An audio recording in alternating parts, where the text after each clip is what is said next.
Good evening, everybody. Welcome back to 22 Panels. My guest today is the Italian cartoonist Miguel Vila, um, author of the forthcoming Comfortless, which comes out Wednesday. Mhm. So just about the time. I think this episode will go up Monday night, maybe as early as tomorrow. So anybody who listens to it right away, get your comic shop on Wednesday. Otherwise, the book's probably in the store. Miguel, how are you doing today? Hello, I'm fine. Thank you for inviting me.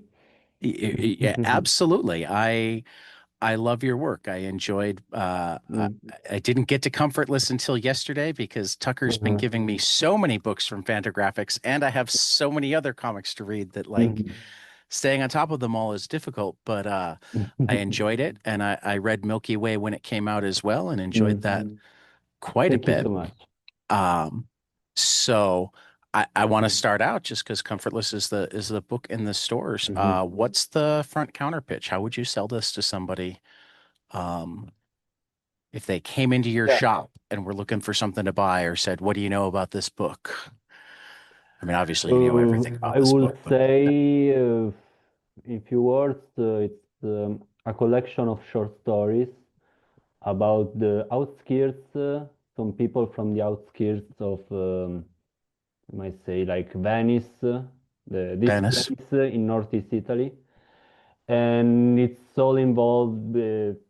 It's more about the COVID years, so the mm, emergency and what we felt mostly in Italy, and also other different emergencies, current emergencies in the world, very how do you say, who succeeded the COVID, and some of them right, might be like possible, between right, possible and current things we might say right now, and right.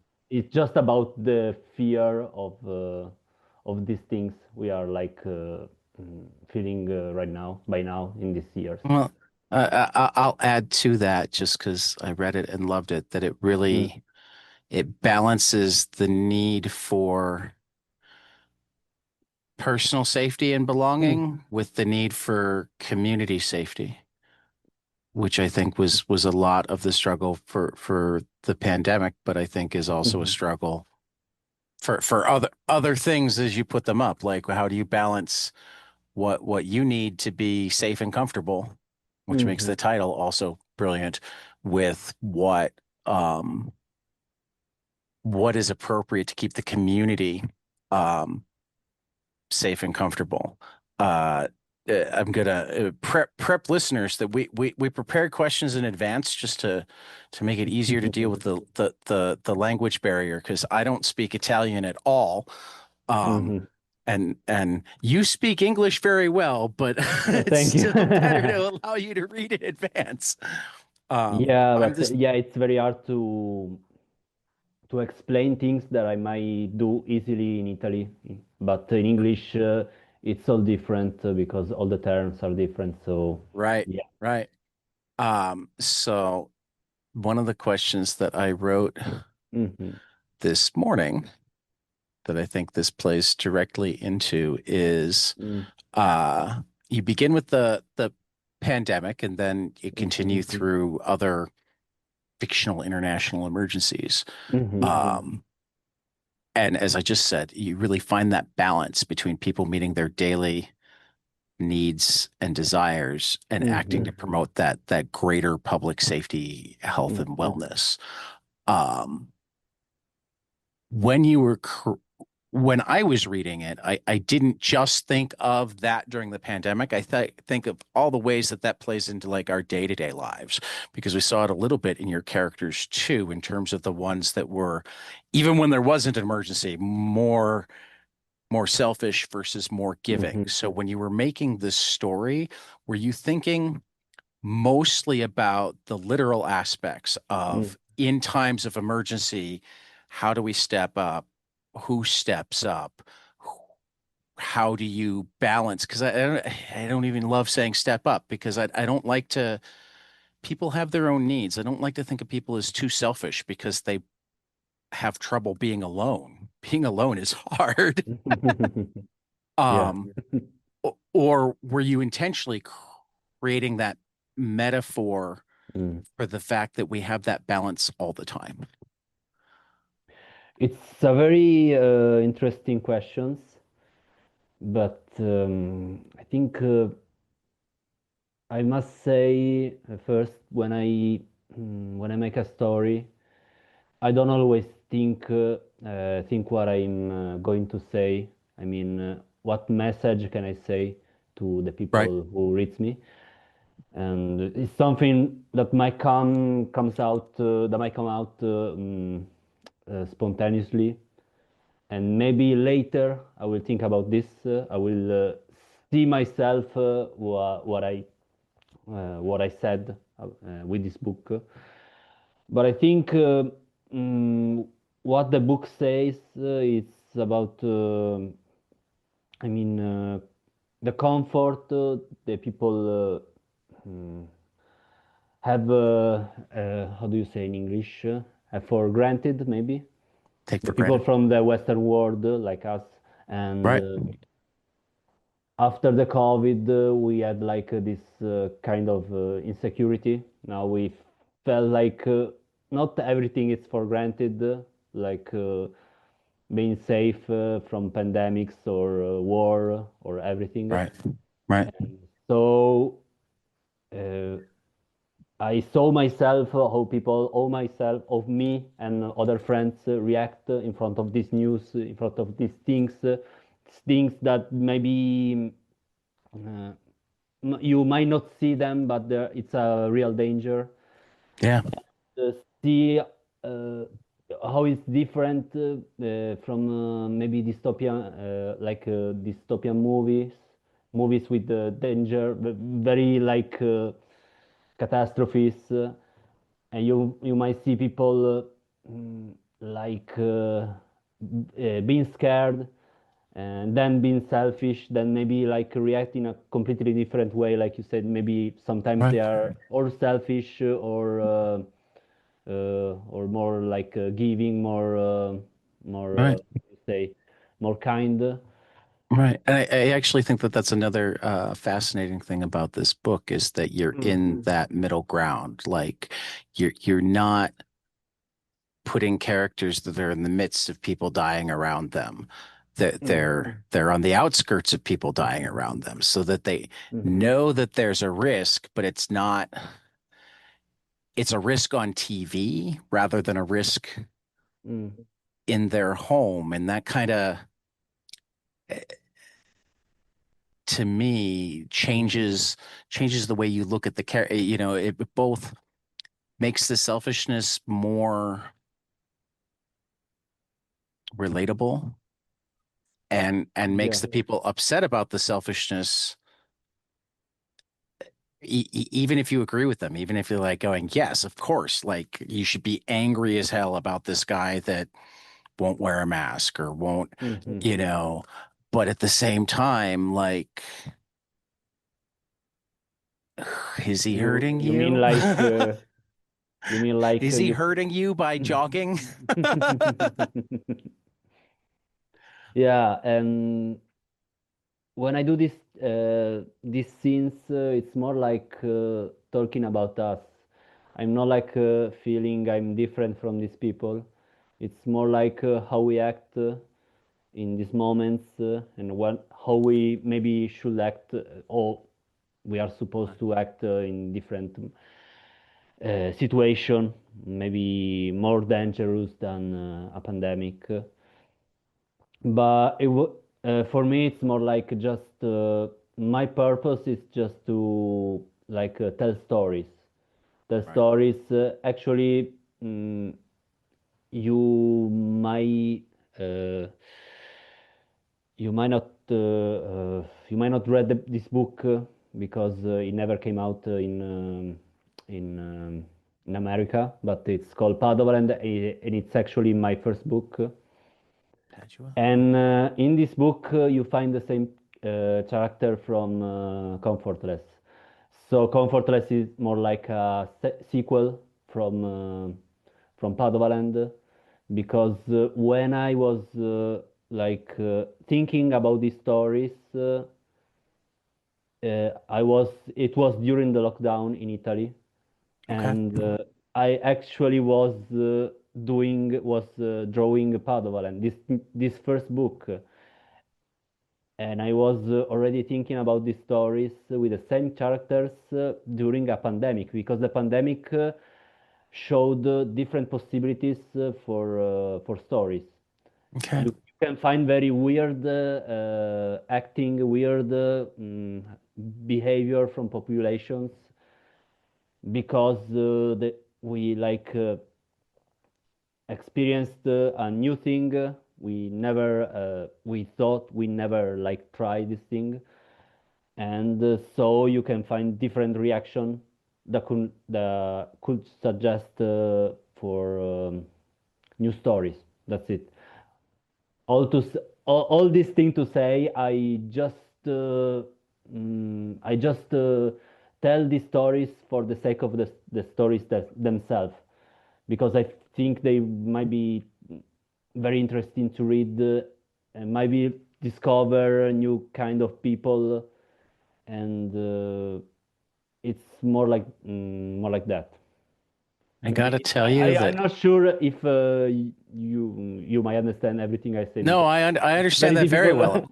No, I no, always I got to tell okay, you that okay. as I'm a teacher, but I'm a teacher who also remembers being a student. So I love that answer on so many levels because the question I always hated Mm, was when yeah, teachers wanted, what does the author intend here? And I'm like, yeah, sure. A, I agree. the author may or may not have intended anything, and B, Yeah, why does it matter? yeah, Why shouldn't sure. it be what I take from it?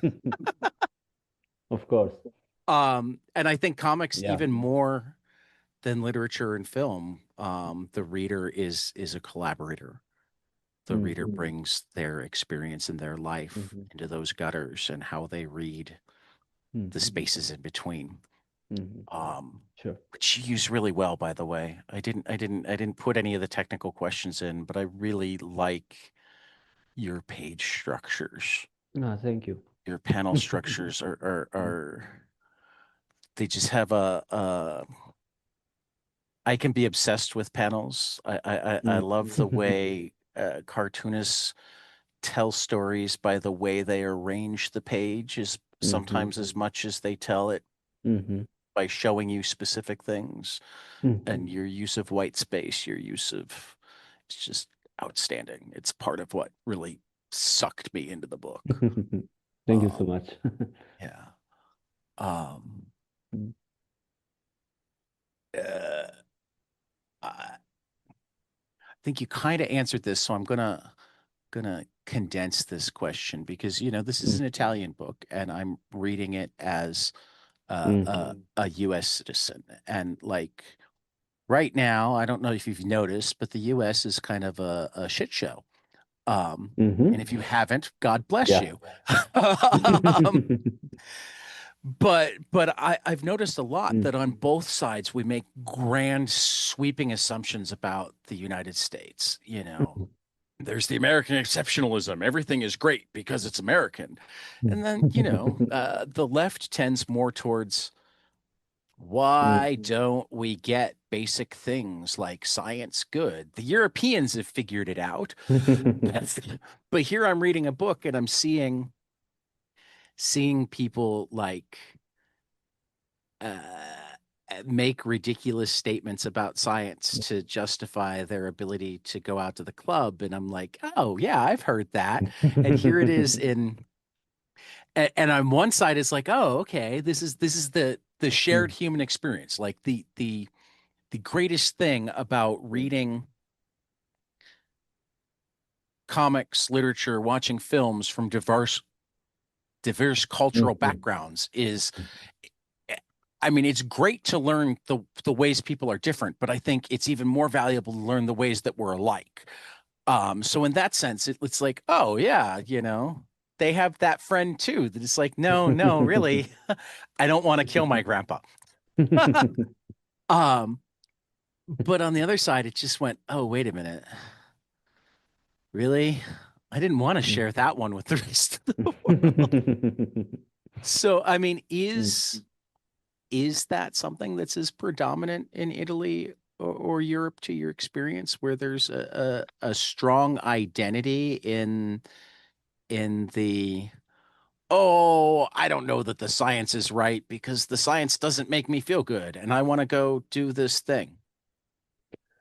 Uh, I think it's I don't know how strong it is in USA, but in Italy we have a lot of problem with fake news. I think you Yeah, might we do. refer to that, I mean, or we yeah, Fox is still that allowed to call people themselves don't. news in America. I'm sorry. I said Fox is still allowed to call themselves news in All right. America, even Yeah, though sure. when they're in court, they argue that they're about entertainment. That's how Yeah, they get sure. out of lawsuits. Yeah, but I mean, I think it's the same in Italy. Okay.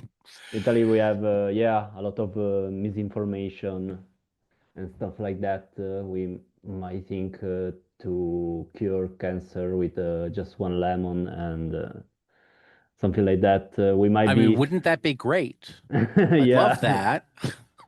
it will solve a lot of problems. I think we would have done it though. I Yeah, don't think we'd I be able guess to hide that no, but one. it's the doctors. They don't want us to to find out the And nobody official finds it out science. on accident by drinking lemonade. Yeah, sure. No, but I think it's mixed up with something. I don't remember. I have Yeah. to see. No, that's fair. But yeah, of course. Also, we have also with the Novaks. We had a lot of Novaks here, especially in Italy. I think maybe in other countries, more like in North Europe, people are more like wanna kind of wanna cooperate for a better way of living in front of this danger or this pandemics. But yeah, of course, in Italy we have like Yeah. we don't like we are very like hate rules. That's it. So Yeah. when I guess it we is. tell I we mean, particularly when you put it that way, hate rules. It's like, okay, no, that feels very human. but yeah, sure. But also, of course, I wanted to show the other kind of people because yeah, I talk about people who don't believe in maybe in science or in news or in the government and stuff. But there are like the other people Yeah. who took advantage of the pandemic to be like authoritarian to other people, Right. Right. like the guy from the party or Hmm. the Irene, the Julia's friend, were Well, like and in the first time, and I think I found myself in these moments because it's like when just like the pandemic, how do you say, broke out, right. and I used to like fight with my friends when they kind of like didn't want to follow some rules. They're more like, "Boh, it's no big deal if I don't put the mask in that situation." I was very, "No, you should. Right. No, you're going to kill us all." And I found out also that kind of behavior was very like not helping. It was like Right. just being authoritarian to your friend, to No, your family, or it's it's part of how you wind up having tribal sides dig in. yeah, sure. I mean, it's the opposite of the like not caring about the rules and just helping the disease to contage other people. But it was like this. It was like the kind of behaviors that are at the opposite, but they kinda of work the same way. Right. They don't help. That's it. No. Well, It was. and I mean I really appreciated that you showed all kinds of reactions Mm. and the good and bad of all of them. Okay. I mean I mean, Mm, there were people who were comforted by taking precautions, and there were people that mm, isolated themselves by taking precautions. There were people mhm, who were taking precautions caringly, and there were people who were taking precautions authoritatively. There were people who were breaking rules mm, just because nobody tells me what to do, and there were people who were breaking rules because they were gonna take care of the people around them the best they could. I mean, mhm, but part of taking care of themselves meant continuing to do this one thing or that, mhm, and I think that that's always such a balance between mm, community good and individual good, and like mhm, you can't have a strong community without strong individuals, and you mhm. can't have mostly strong individuals without a strong community. You Mhm. know, Yeah. but it's the constant balance. It's why rules exist and why rules can be bad, because rules are also made by humans. Okay. you know, No, yeah, I mean, it's very interesting, but I didn't saw that way. you didn't Actually, see it yeah. that way. You just being observational, No, sometimes it's funny because, like you said earlier, like when I speak to my readers, and they can find some other way to see the book right? that I might not like they might didn't think about. So yeah, it's Yeah, always like a discovery when I speak to someone else who yeah. might like add something to my story that I never like thought about it. So yeah, I that's I cool. I got to ask really quickly without Mm, giving any mm, major spoilers. The first half of the book is set in the pandemic and therefore feels very real world, and the second half of the mm, book is after a another international disaster, but much more man driven, and of course the United States was at the center of it. Was that mhm. just because, of course, the United States was going to be at the center of it, or was that because like you wanted to say a little bit about America being a destructive shit show right now? Well, No actually, wrong it was answers here. huh? I No, said no, no I know, wrong I know, answers here. I know. But no, in that case, I mean, it just because, yeah, the in this thing, but we can. I don't think it's okay to say that. I mean, it's not a real spoiler. Okay. Well, So yeah, it's no, about like we used to call them like Euro missile.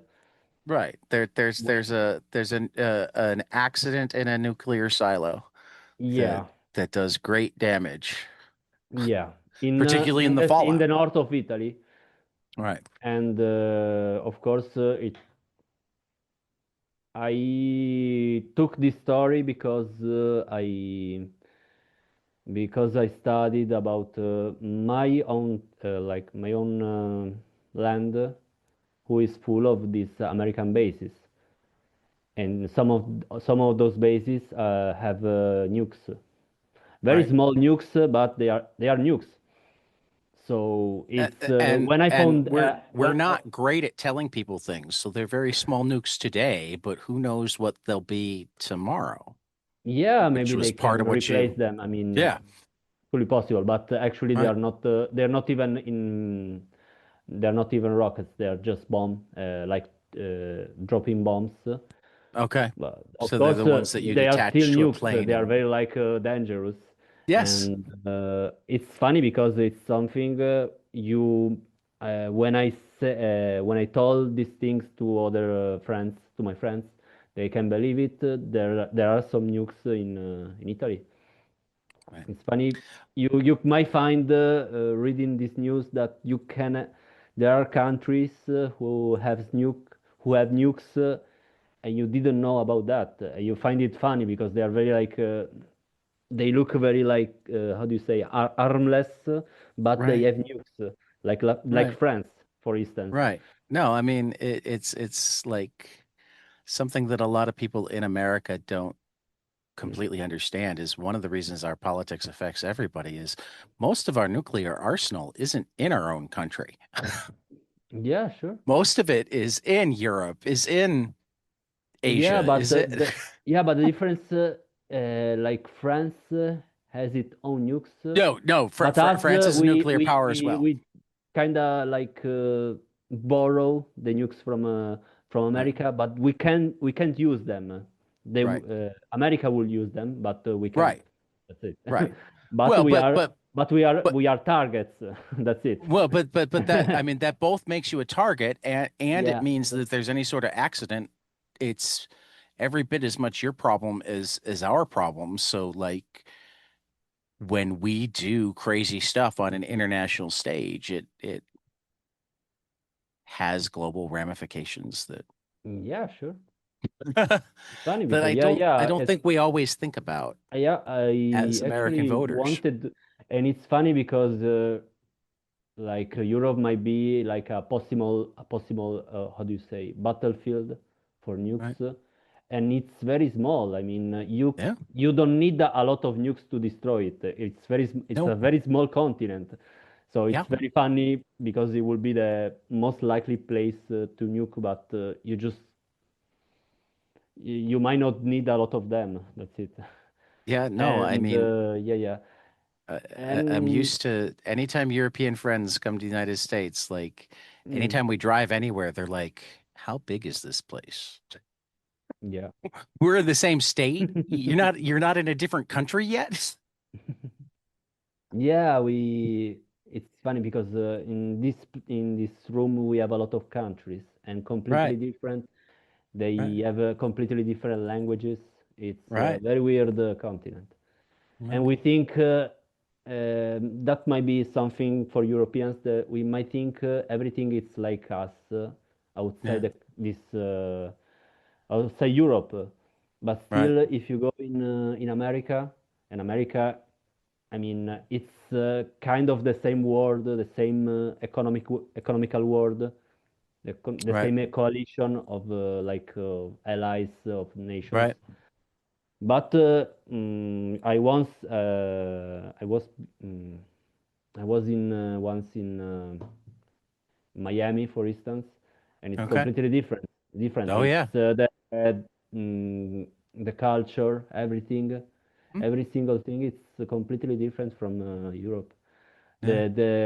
The thinking, the mentality, the the way to hang out with people, everything.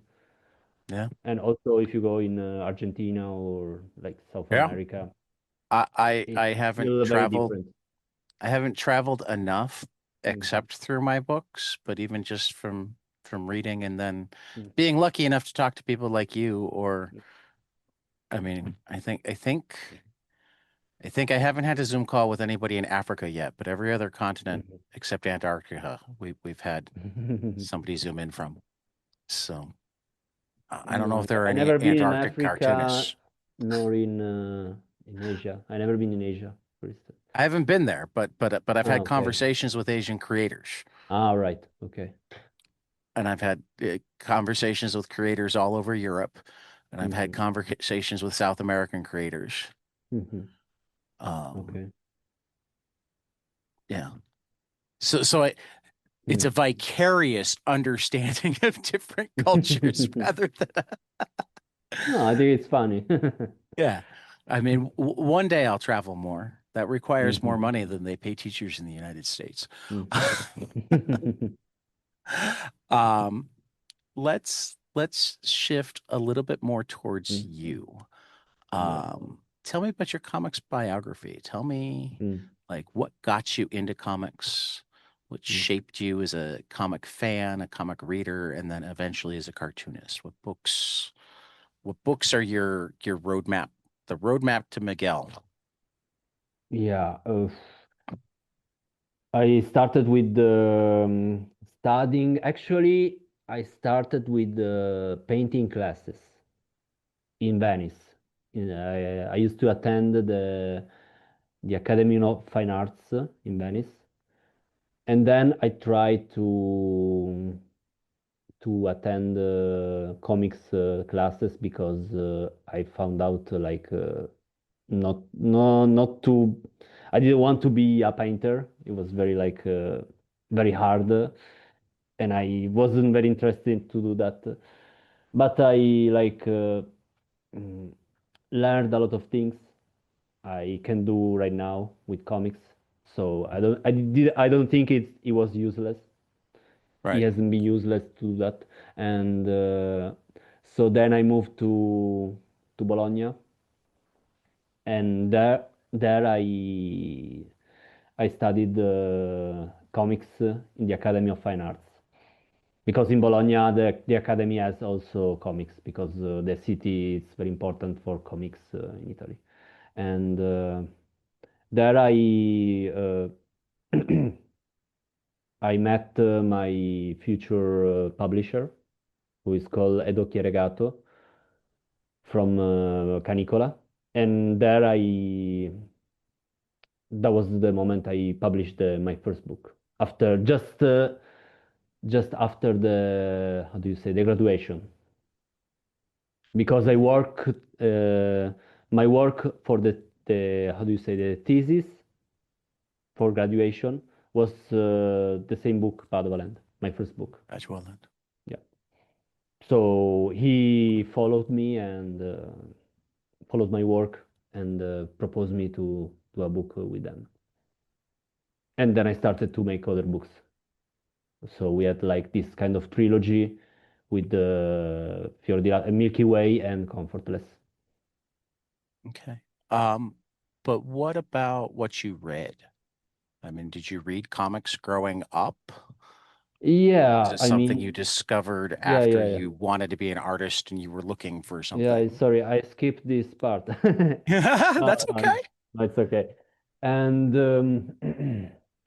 I used to read comic books when I was a child because I really liked the how do you say, the medium, the Right. artistic medium. It was very interesting, and I tried to how do you say, emulate, Emulate, to imitate. emulate, Yeah. yeah, to understand how it works. And I was very young, and I was a child, and I used to make these small comics, like comic strips, but Right. with no story because I didn't know how to make stories. Right. It was just But doing was there any panels specific with comic that balloons. you remember reading though? Anything that you liked reading? Yeah, of course, I used to read. Titles.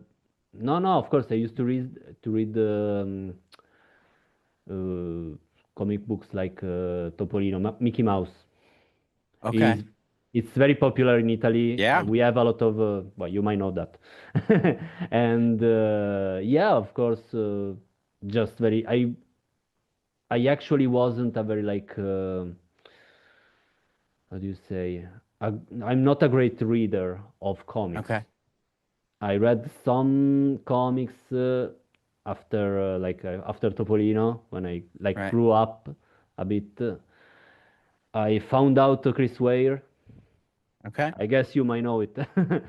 He's from Uh, Chicago. yeah. You're from I'm Chicago? in Chicagoland. Yeah. Oh, okay, okay, okay. I didn't know that. Yeah. Yeah. And of course, you might see in my books. I just learned from him a lot of things, Yeah. and also I really like I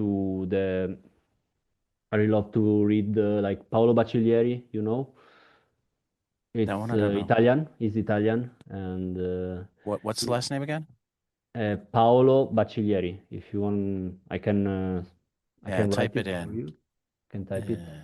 if I can find the chat box, I love to look stuff up as I'm because it's because yeah, I know it's very because difficult to. If you want, I can spell it, or yeah. like Paolo, like Paul. Right. Wait, Paolo, B Bacil A E I L. Ieri.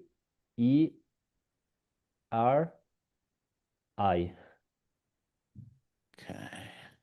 I hope I say it right. Well, I mean, the one nice thing about Google is you don't always have to spell it right. If you come anywhere close Sometimes, and throw in the word comics, you find it. yeah, maybe, but Oh, I'm sometimes, looking at his work. This is nice. yeah, I really love the way he works, the way he draws. Love it.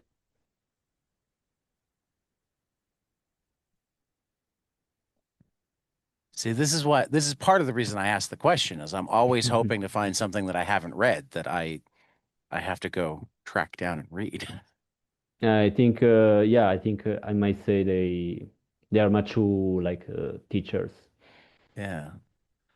No, My this favorite. is yeah. I'm looking at a little bit right here and Mhm. we'll definitely need to. Also, I love how he draws architectures, as you can as you can Yeah. see, and yeah, Yeah. really like this kind of attention to landscapes, The urban architecture landscapes, and yeah. architecture and the hatching is really great. I'm also noticing that he can go back and forth Mm. between being really detailed with his characters Hmm. and less detailed but focusing Yeah, on the yeah, I key agree. features, Hmm. which which is a skill that not enough cartoonists have, but is Hmm. really, really powerful. Um, I mean, Yeah, I agree. I read Love and Rockets a lot, and Mm. one of the things that makes Jaime Hernandez a master Mm. is his ability to like completely switch styles on the Mm. same page based on the emotion that he wants to come out. Hmm. You Yeah. know, he's often incredibly Mm. realistic until a manga style will get the emotion out more. And Hmm. then suddenly you have that Mm. bombastic manga style or you've got a panel that reminds you of Charles Mm. Schultz because having that simplicity Yeah, I see. is what was called for. So yeah, Okay. I'm just at the Lambic Comiclopedia Mm. from the Lambic shop in I think Belgium is a great space to go learn a little bit about almost anybody who's ever drawn a comic. And just Hmm. based on the four panels Mm. that they have at that site, I'm like, okay, yes, I agree. I need to go find this guy. Um, Uh, anyway, uh, what do you say? Beyond these two, like two authors, I'm not very fond of reading books, comic books. okay. I do them, but I don't read them that much. Okay. I mean, it's a weird contradiction. That's what No, I I want to say. mean, I always say that because I think it's interesting, but I cannot explain that. I mean, I can take a lot of inspiration from a lot of things, a lot of kind of arts, like painting, like right, cinema, and right, or mostly like literature right. and everything. But the least I find is how do you say in comic books. The less I Right, found. I don't know right. why. Particularly among the artists that I've talked to, that's not ridiculously uncommon. A lot of it is like, I mean, a lot of them will like know the artwork and not the story at all. It's like, oh yeah, I can tell you all about his page structure. Oh no, I don't know what the story was about. And they get a lot of their stories from Mhm. or their story inspirations from Mm. elsewhere. So, yeah, no, that's I mean, then I'm gonna ask the side question: what kind of books and movies do you like? Oh, I should think about it. Um, I always say because I love a lot of movies, but of course, when someone asks me for that, all these movies disappear. Of So I course, have to pick I them up understand. from somewhere. Maybe there is like one classic movie. I really love how it it's made. It's like Trainspotting. It's very like classical movie. Trainspotting? Yeah. But I kind of like love everything from this movie. Every like choice they made for the style, the landscape, everything. I think it's very genius. I really love it. Maybe because also it's like depicting Edinburgh. I don't know if it's the Yeah. right pronunciation. No, that's the right Edinburgh. pronunciation. Yeah, Edinburgh from the outskirts. So the ugly places from Edinburgh. So Right. we see the city, but we don't see that. Right. And then it's something I love to do myself in my books to show something we might don't like to see from the cities because they are very like The there are human plenty of parts. very funny things to see. Right. What did you say? The human parts rather than the tourist parts. Yeah, yeah, of course. Yeah. Without the tourist the tourist section and Hmm. yeah. Then I found out all those scenes from Trainspotting are not from Edinburgh but from Glasgow. So, but it doesn't count. I mean, the way they show you that it's a funny way to know a city. Right. So I Right. don't know. Maybe Uh, another one from America, like how doesn't do you have say? to be from America. Huh? Doesn't have to be from America. No, but Right. it happens to be. Okay. I just Don't wanted to make worry. certain that you I weren't don't trying want to. to be nice. I don't want to be. No, it's Koyaanisqatsi. What was Did that? I, Koyaanisqatsi. Did I say that right? It's an Indian word. It's a how do you say? Indian from America word. Native American Word. word. Right. I can spell it because it's very hard to I don't Do you remember. remember who was in it? It's there's nobody. It's not Of with course. actors. Okay. It's very the movie is very good because it's just landscapes with the musics Oh. of Philip Glass. It's like telling you about the consumption of the soil of the territory by just Koyanis, showing lands. Koy, Koyanis Katsi. Yeah, there is a Q, there is a K. I Life don't know out of where. balance. Yeah, that one. Yep. Yeah, as soon as you said Philip Glass, finding it was easier. Yeah. I'm a Yeah, no, I teacher. think it's very old Researching is a movie. thing that I do. Yeah, yeah. Yeah, me too. Francis Ford Coppola produced it. Ah, I didn't know that. Yeah. I think Yeah, this looks cool. the director has Italian last name, maybe. Uh, God, yeah, Godfrey Reggio. Yeah. All right, Yeah, yeah, yeah, that's him. yeah. This looks cool. Yeah, but I'm gonna it's have to. there are no scene, there are no actors. They're just like showing like time lapses of the like the American nation. I don't know the American country, the American like natural spaces in opposite That, to the big cities, the industries. It's very interesting. yeah. And I love Philip Glass's music. Yeah, it's very good. I mean, I don't used to. I'm not used to listen to him, but in that movie, it's very good. Yeah. I love No, it. I discovered him because he took a book of Leonard Cohen poetry and wrote a Mm. song cycle around it. And I got to Ah, see like the debut performance and it just blew my mind. oh, really? Um, and I knew I liked Leonard Cohen, but I'm like, oh wow, somebody doing Mm. all of this Leonard Cohen stuff in a way that I can't quite imagine Cohen doing it, but it's still just spot on perfect. Um, was just it was really special. Mm. Um, and that made me go, Mm. okay, now I need to go learn more about uh Philip I think Glass. it's a trilogy. That's the first movie. Then you have other two movies with a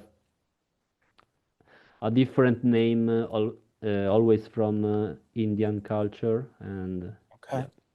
and they are like the same kind of narration. Very cool. That just went high on my list of movies to watch. I don't watch as many movies as I watch Mm. comics, but that looks just ridiculously cool. Um, and I mean, I think one of the reasons that I don't watch as many movies is like for me, Mm. most of the storytelling that most people get out of movies, I get better out of comics. I feel like Mm. there's a greater depth. Like if I think of Comfortless, I can't really imagine what a movie would look like that would actually be as powerful. Right. I don't know. Because so much, I mean, I'm not saying that they couldn't make a good movie out of it if Mhm. they wanted to, but like so much of its power is Mm. in the spaces in between, Mm. in the things that I mean that the panel structure that Uh, you can't do like the cascading panel structure in a movie. You can't you can only have so much of your movie mm. told via text message before it like becomes annoying. And you can like I mean, they're just little things that you Mm. can do so much better in comics. Um, for that matter, the passage of time works better in Mhm. comics, you know, Yeah, I guess each medium has like its own strengths and advantages. weaknesses. Yeah, Hmm. its own strengths, its own Right. like skills, Yeah. but in the same time it loses something Right. from another art that can have. So yeah, I mean, I really like to imitate movies when I do comics, and but there are some things in, of course, in the comic book, as you're saying, Mhm. that might not be like how do you say re, re, no, I can't do that. Repeatable. Repeatable in a Yeah. different form, Right. in a different way. Adaptable. Yeah. Yeah, that Adaptable. one. There we Yeah, go. yeah, yeah, yeah. It can be Um, it can't be adaptable for cinema, as you say, because or at there's least something. it's difficult to. Um, Mm,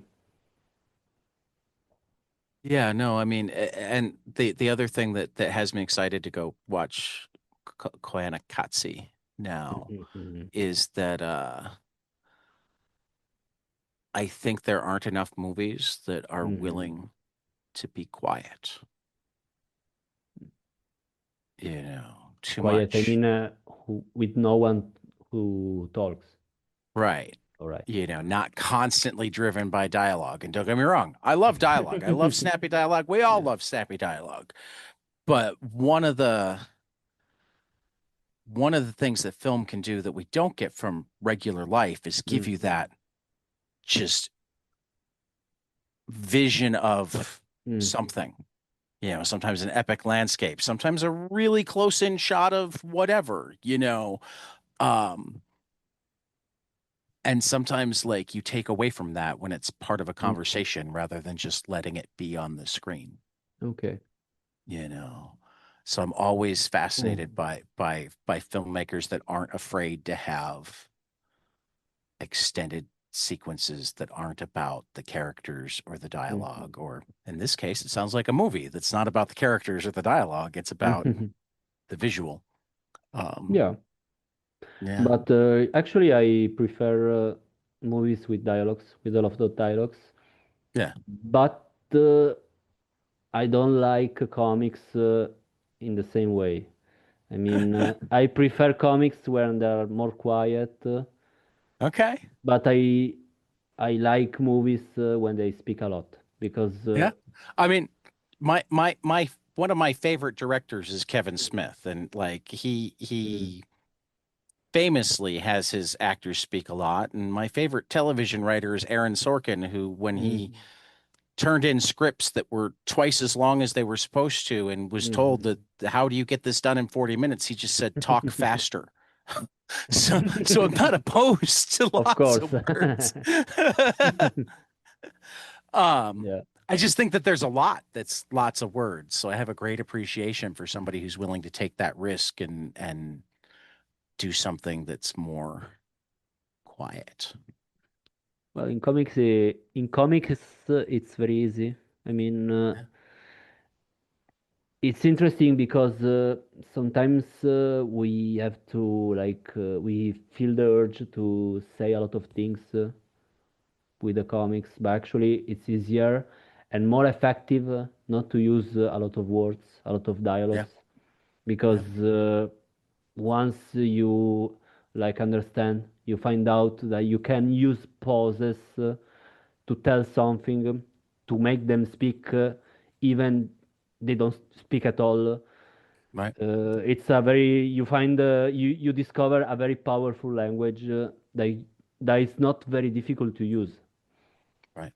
I mean, you have to be to know when to use them, but I it's mean, not very difficult, you say and this it's very because you know effective. how to make your characters act. I don't draw that well, so Mm. like I don't get the action across if I try to. Yeah, but I mean, maybe it's very difficult to do that in the cinema, of course. So I mean, it's always about the in art itself.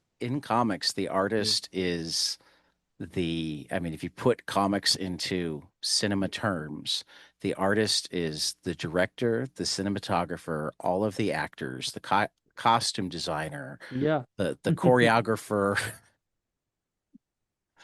you know, um, facial expression and body language is not an easy thing to capture. Yeah. Uh, and you do it really well. So like Because in comics it's easier, I and don't think it's it's easier. very I think that people who can do it mm, do comics more than because it cinema, of feels course. easier to them. But and it's very cheap Yeah. Well, if you no, compare. it's less expensive than cinema. That's true. Yeah, I But I mean, actually think you don't.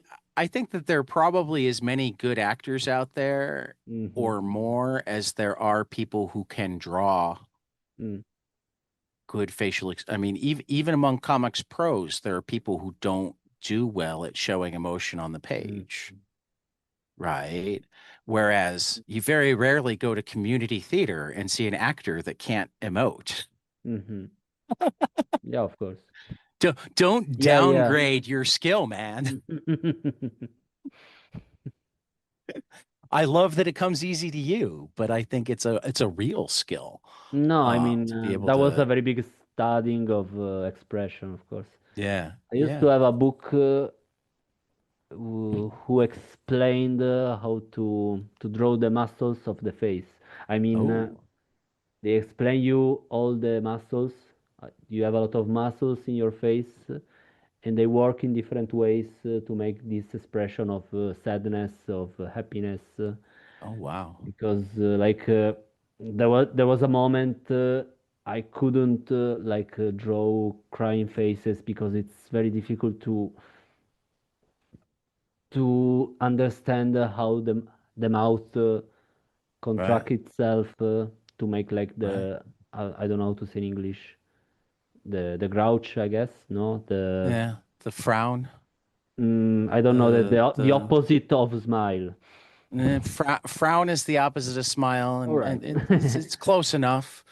I don't know if we actually have a good word for that look that you make when you're crying, though. Mm, we have in Would you? Italy broncio.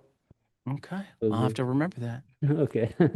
Well, I And mean, that's one of the reasons I'm fascinated by languages and actually enjoy mm, having conversations with people that we might have to struggle with the words because I learn about their language. I mean, I'm mhm, terrible at languages, mm. but I'm fascinated by them because every language has words that are essentially non-translatable because Ah, yeah. somebody thought of something in that language that other people just didn't think about.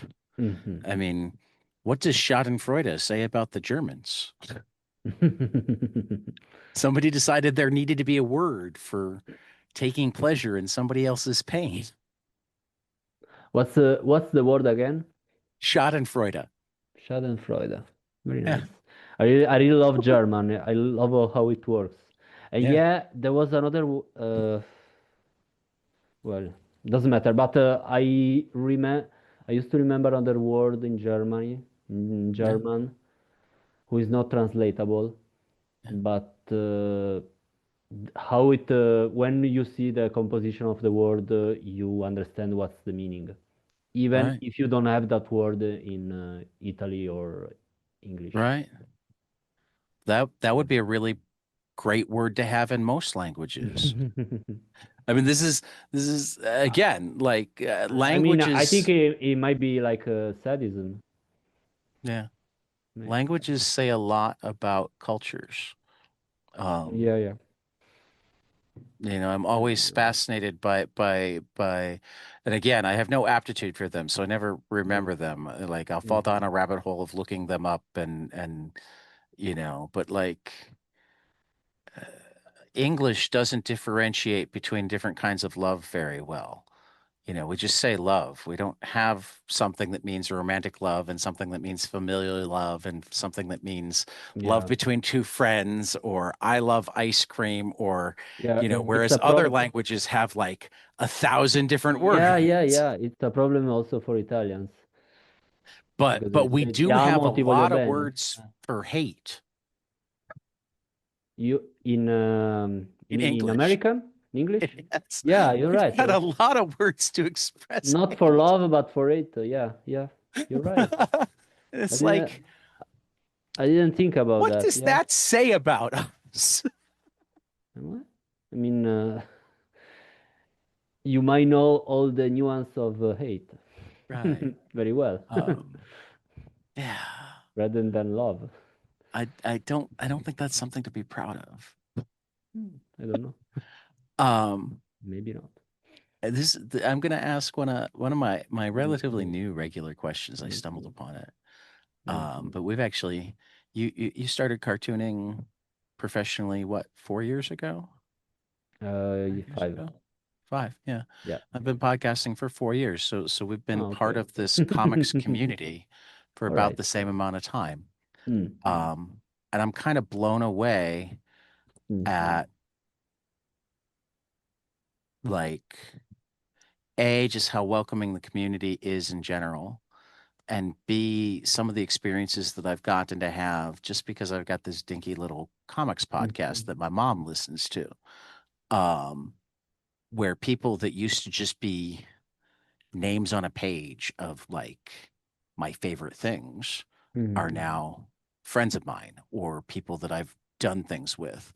And there's a certain surreal aspect to that. And the more people I talk to in the industry, the more I realize that this isn't like uncommon. Mhm. Everybody has that story of, oh, Mhm. I got to meet this person, or I can't believe I hung out for a weekend with that person, or Mhm. I got sent to this place to go to a con and this happened. Um, so like talk to me about being part of the comics community and Mhm. ways that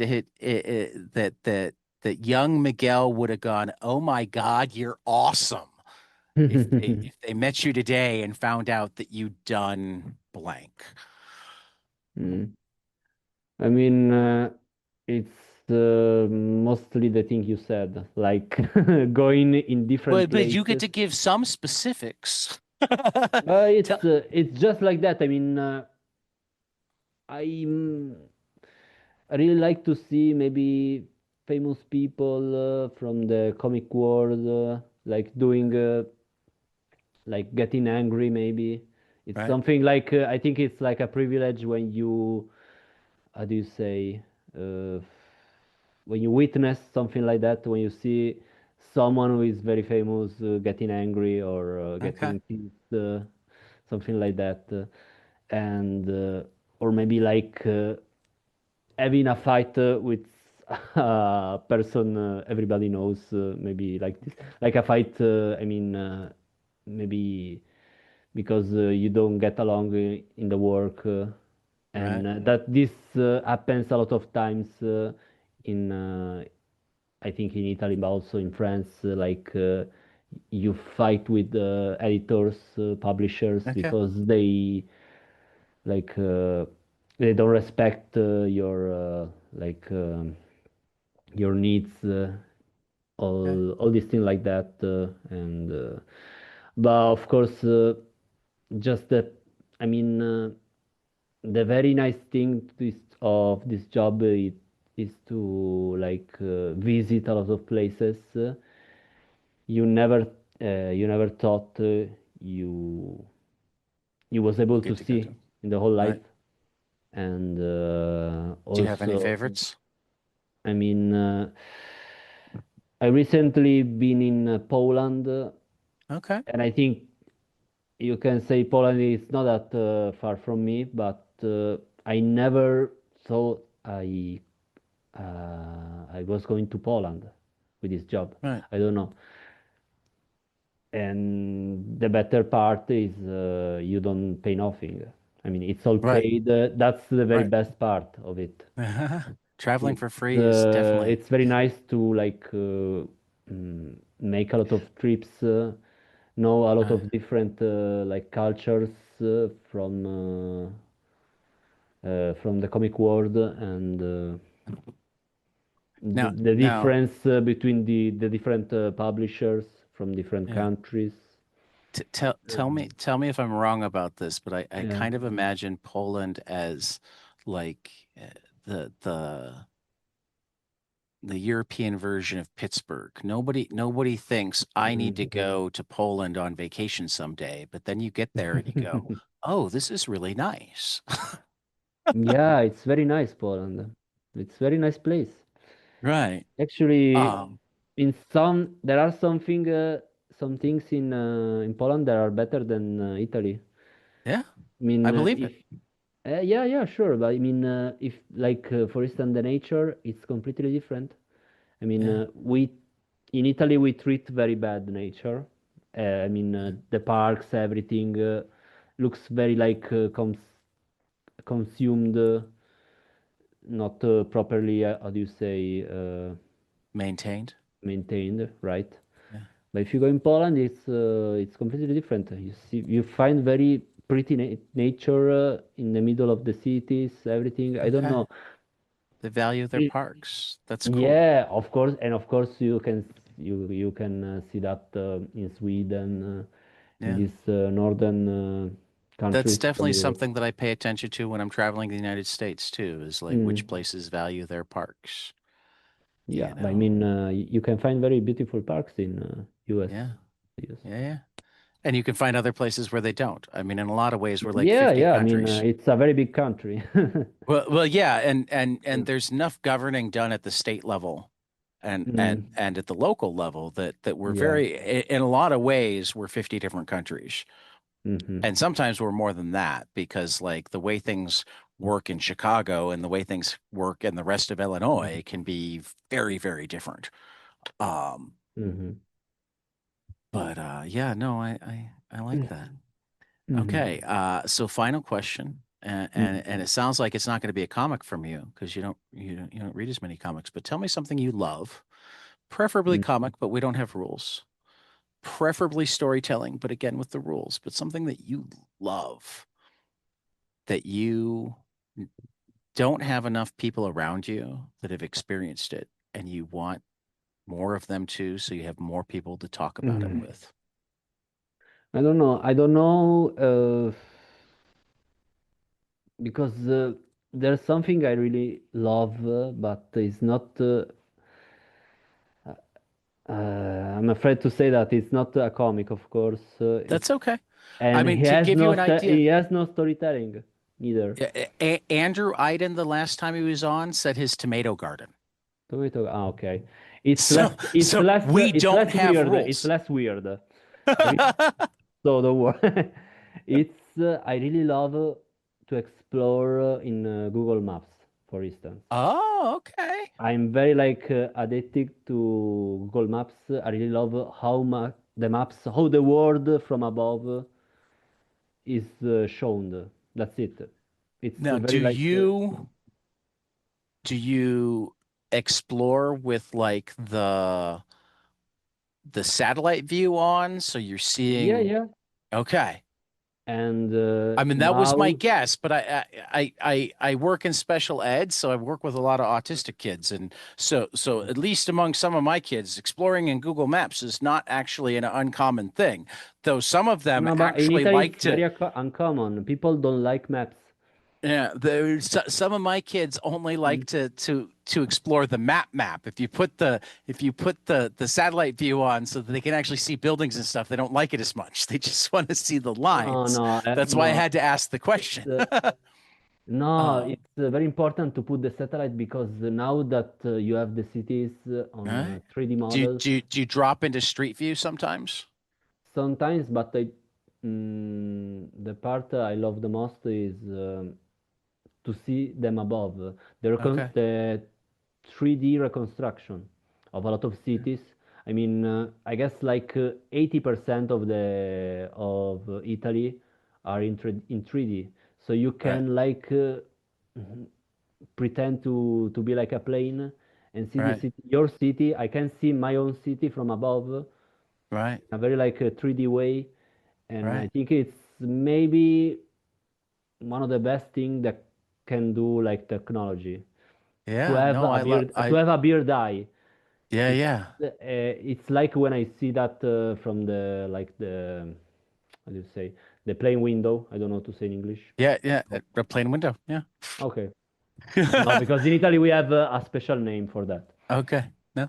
And but with Yeah, no, Google I Maps, once. you can see whatever you want, the angle you wish, Right. I and once to me it's very spent fun. I once Sorry? spent an hour with Google Maps just looking at the ocean, Ah, the ocean. like trying to avoid land. Like if I hit land, I try to go away from it and just look at the Ah, different. oh yes. Once I tried to reach London Okay. uh, with the street view Oh, wow. from Dover. Dover is the city in front of France, Right, right, and right. I pretend to be in a car and drive toward So you might London. you might appreciate this It story. was very boring because Um, it's not the same, of course, and sometimes the street view doesn't work very well and put you in another road if right. you go on. So yeah. So, um, I was reading a comic Mm, drawn by Ramon K. Perez when I mhm, suddenly saw a street that I had walked down mhm, regularly all my life because it was in the town that my grandmother lived in when I was a child and mhm, my mother lives in now. And it's an mhm, odd enough angle with like specific enough landmarks that I'm like, it has to be mhm, this. And I literally I pulled up the I used the Google Street View to get the mhm, angle at the precise angle that mhm, that, that was in, and I put them side by side in a tweet that I sent out to Rowan K. Perez, and I asked, like, am I wrong? Is this? He's like, you're probably right. And when I talked to him, it turned out that one of the reasons that he didn't know for certain if I was right is that when he is looking for reference photos, he uses Google and sometimes even just Google Maps and goes searching for that weird angle. So by dumb luck, he had, and it's a diagonal street. In fact, it's a diagonal street named Diagonal Street. So, it was a weirder mm, angle than you normally see because it's an angle. It's a street that comes in not at a T, but at an angle, and it's coming down a mm, hill. So it's like mhm. it feels very three-dimensional to look. And he Yeah. just fell in love with that. And then when I got to it, I immediately went, I know that street. And Uh, when I was talking to him in Chicago, was the mm, closest he'd ever been to that street because at that point he was 150 miles from it. But he didn't even know until I was talking to him at the con that he was mhm. 150 miles from this thing that he'd drawn like 4 months So earlier. he didn't remember the location. No. Oh, Okay. or he came across a photo that wasn't tagged with a location. Mm-hmm. He's like, sometimes I go around with Street View and sometimes I just Google like small town Mm-hmm. street pictures Mm-hmm. and I look for one that looks good. Yeah. I do that too, Uh, actually. I used yeah, to, when I did the Milky Way, I took a lot of screenshots from Google Maps. yeah, But I like take like I find some houses, some buildings, but then I like change some. I use them for reference, but right, sometimes the drawing might be like quite the right.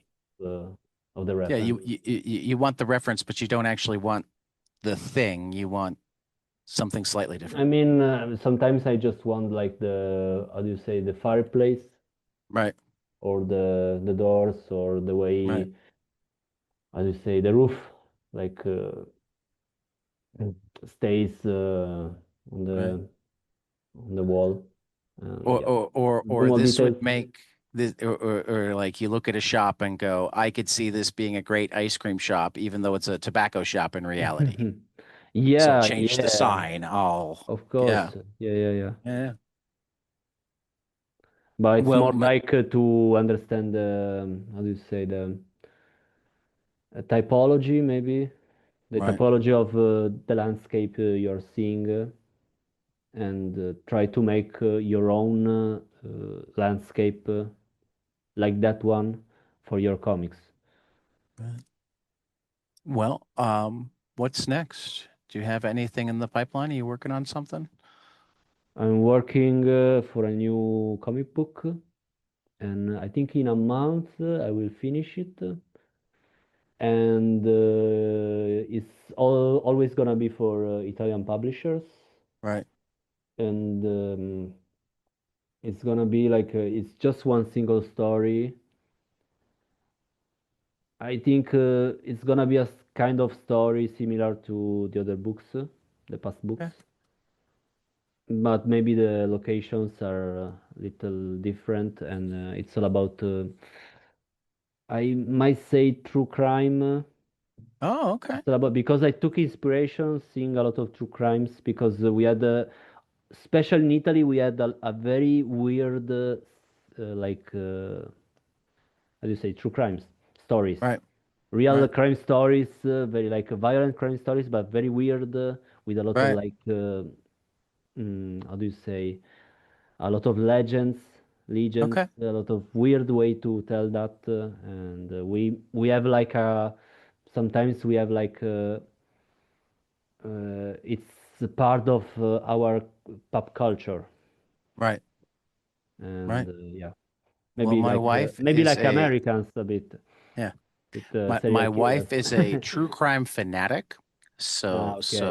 I know that it will be read in my household. Hmm. When, certainly when and if it's translated to English. Hmm. It's a good true crime market in the United States, so Yeah, yeah. it's a good one. Well, Miguel, it has been a pleasure meeting you. I adore your For me work. too. Um, Hopefully we'll talk again. And Yeah. thank you very much for joining me and for Miguel Vila. This has been 22 panels, and we will see you after the next page.